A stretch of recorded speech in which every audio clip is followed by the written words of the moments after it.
So the second round of questions for Senator Dr. Wanda Thomas Bernard focuses on identifying the issues and then how they encourage and how they encourage action.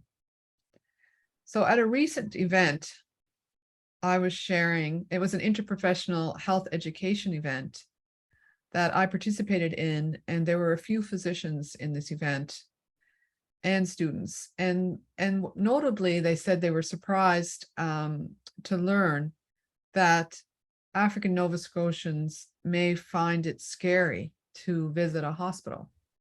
And I'm wondering, they were surprised at that. And I'm wondering if you could share a little bit about your thoughts on that surprise, Wanda. The first thing I thought about when I heard you say that, Nancy, was that I'm reacting to the fact that they were surprised. Mm-hmm. So I would say the fact that they were surprised by that says that they don't know a lot about the African Nova Scotia community. Mm-hmm. Mm-hmm. And so why, but to go further with this, sort of think about why might this be an issue? Why might there be this fear amongst members of the African Nova Scotian community about visiting a hospital or even visiting a doctor? Mm-hmm. And we know from research that for many African Nova Scotians, they will seek healthcare as a last resort. Mm-hmm. So they're not getting early intervention. They're not doing prevention health services. And typically when people are visiting a hospital, it's in an emergency situation, and many never come out alive. Mm-hmm. So why is that? Partly it's because there's a fear of racism that happens in the healthcare system. Mm-hmm. There's a fear of being misunderstood. There's a fear of being misdiagnosed. There's a fear of feeling unwelcomed. And so you have all of these fears, but also people also witness what happens with many people when they attend an emergency and they die. It's like, okay, I know this happened to uncle or aunt so-and-so. I don't think I'm going there. So much of the work that we've done over many, many years has been to work within healthcare systems so that they provide better, more culturally relevant healthcare and more welcoming spaces for healthcare services. But simultaneously, we've been doing work with communities, with the African Nova Scotian communities, to help people unpack the fear, to help people better understand the need for them to step up and be more proactive in terms of accessing healthcare systems and also demanding better services. And I've seen some of those shifts happening, which is really good. I live in East Preston, as I said. My local hospital is the Dartmouth General.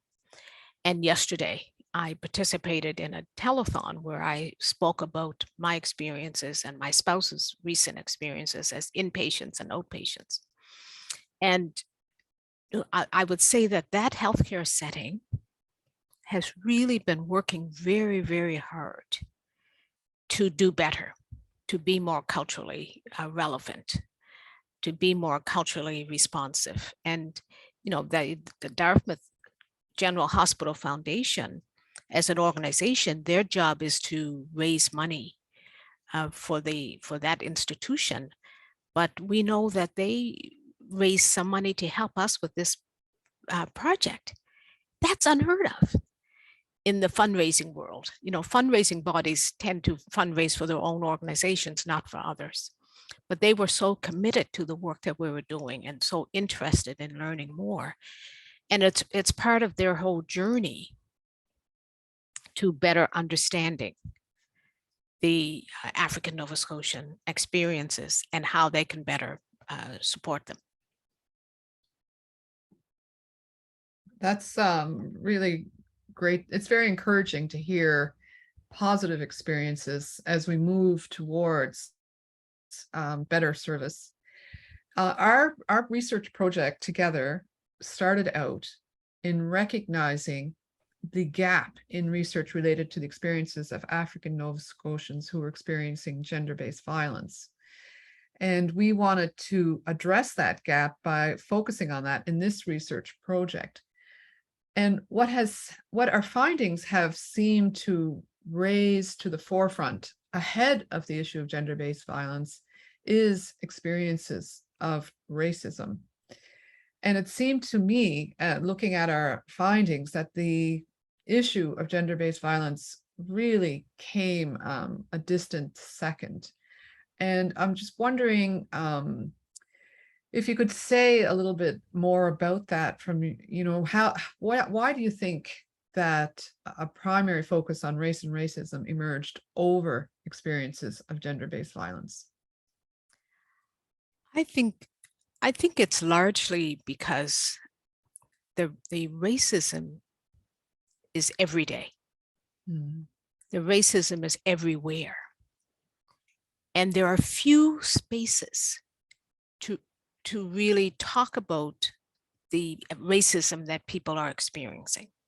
And people clearly in our findings told us about racism that impacted their ability to even seek services for gender-based violence. Mhm. So you can see then how the racism, the impact of the racism supersedes all of those other issues. Mhm. And in our project, through the kitchen table talks, we created spaces. I don't want to say safe spaces, Mhm. but I want to say brave spaces. Mhm. So those kitchen table talks essentially were brave spaces for people to talk about their reality, and so much of their reality was tied to the experiences of racism. So I think there are some important lessons for us to learn from that. Mhm. If we're thinking about gender-based violence and looking specifically at gender-based violence in racialized communities, we need to do that from an intersectional lens, Mhm. so that we're looking at that while also looking at the racism and the other isms that may be at play. Yes, those are important lessons. Those are important lessons for sure. Also, I think moving from a focus on individual experience to acknowledging the broader issues, which brings us again to, what do you think white supremacy and gender-based violence have to do with each other? I think they're all connected. When I think about white supremacy and the abuse of power, I think about gender-based violence and the abuse of power. And as you just said, Nancy, thinking about that in the broader systemic context, not just the individual, these happen because they're allowed to happen.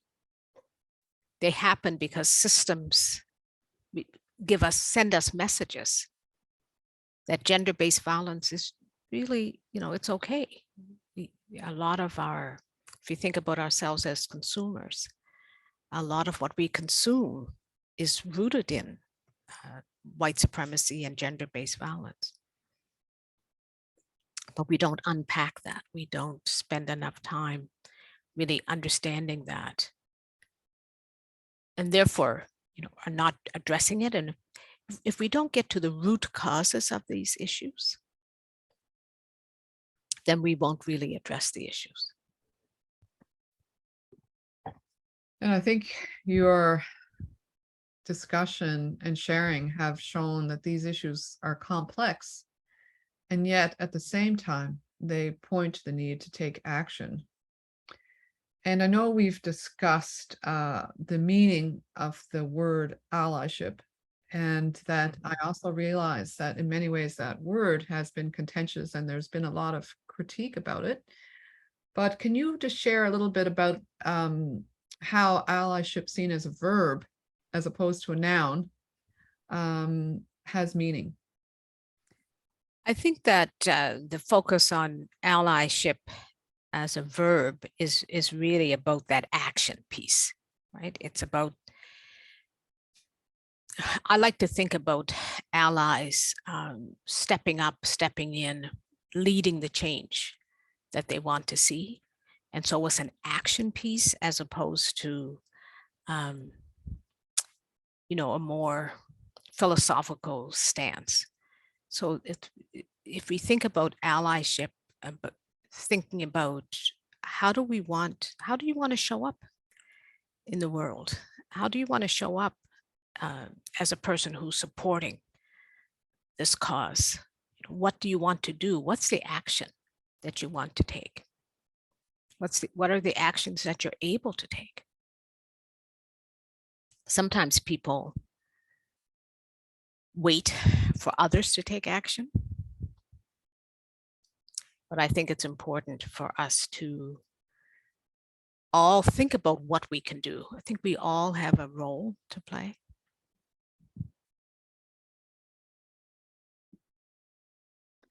I think that's a very good note to conclude this video section, because I think we'll further that thinking in terms and reflection in terms of what is our role to play. So thank you very much, Wanda. Thanks, Nancy.